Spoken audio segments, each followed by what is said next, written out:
2015 മലയാള സിനിമയുടെ ഒരു പീക്ക് ടൈമായിരുന്നു. ആ ഒരു വർഷം നമ്മളെ ചിരിപ്പിക്കാൻ വേണ്ടി മാത്രം ഒരു ലോഡ് സിനിമകൾ വന്നിരുന്നു. ആ സിനിമകളൊക്കെ ഇപ്പോഴും നമ്മൾ റിപ്പീറ്റായി കാണുന്നവയാണ്.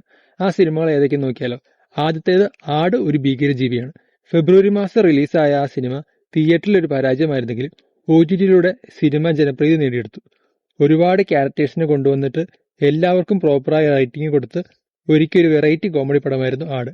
ഈ ലിസ്റ്റിൽ ഞാൻ ഏറ്റവും കൂടുതൽ തവണ കണ്ട സിനിമയും അത് ആടാണ്. രണ്ടാമത്തേത് ഒരു വടക്കൻ സെൽഫി. മാർച്ച് മാസം റിലീസായ ഈ ഒരു സിനിമ യൂത്തിനിടയിൽ വലിയ രീതിയിൽ തരംഗമുണ്ടാക്കി. ഇതിലെ പാട്ടുകളും പല ഡയലോഗുകളും ഇപ്പോഴും നമ്മുടെ മനസ്സിലൂടെ കടന്നു പോകുന്നവയാണ്. ഇതിലെ നിവിൻ പോളിയുടെ ഉമേഷും അജു വർഗീസിന്റെ ഷാജിയും ഒക്കെ 18 തൊട്ട് 25 വയസ്സ് വരെയുള്ള എല്ലാ ചെറുപ്പക്കാർക്കും വളരെ എളുപ്പം റിലേറ്റ് ചെയ്യാൻ പറ്റുന്നതായിരുന്നു.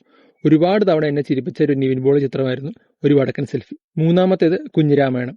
ഓഗസ്റ്റ് മാസം റിലീസായ ഈ സിനിമ മലയാളത്തിൽ വന്നതിൽ തന്നെ ഏറ്റവും യുണീക്കായ ഒരു അനുഭവം തരുന്ന സിനിമയായിരുന്നു. ഒരു ഫിക്ഷണൽ ഗ്രാമത്തിൽ ഒരുപാട് കഥാപാത്രങ്ങൾ വെച്ച് ഒരുപാട് കഥകൾ ഈ സിനിമ പറയുന്നുണ്ട്.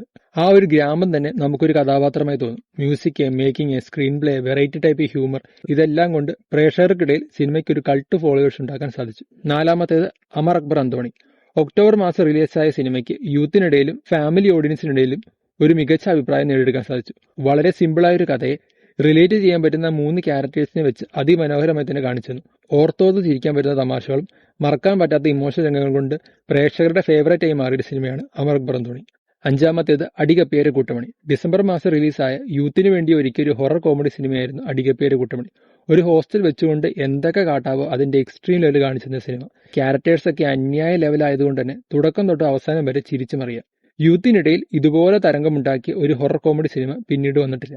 അവസാനത്തേത് 2 കൺട്രീസ്. ഡിസംബർ മാസം റിലീസായി തിയേറ്ററിലും OTT-യിലും ഒരേപോലെ പ്രേക്ഷകർ ഏറ്റെടുത്ത സിനിമയായിരുന്നു 2 കൺട്രീസ്. മൈ ബോസ് എന്ന സിനിമയ്ക്ക് ശേഷം ദിലീപ് ഏറ്റവും ചിരിപ്പിച്ചത് ഈ ഒരു സിനിമയിലൂടെയായിരുന്നു. നല്ല റൈറ്റിംഗ് ഉള്ളൊരു സിനിമയാണെങ്കിലും ഞാൻ ഈ സിനിമ ഓർത്തു വെക്കുന്നത് ഇതിലെ ക്യാരക്ടേഴ്സിന്റെ തമാശകളാണ്.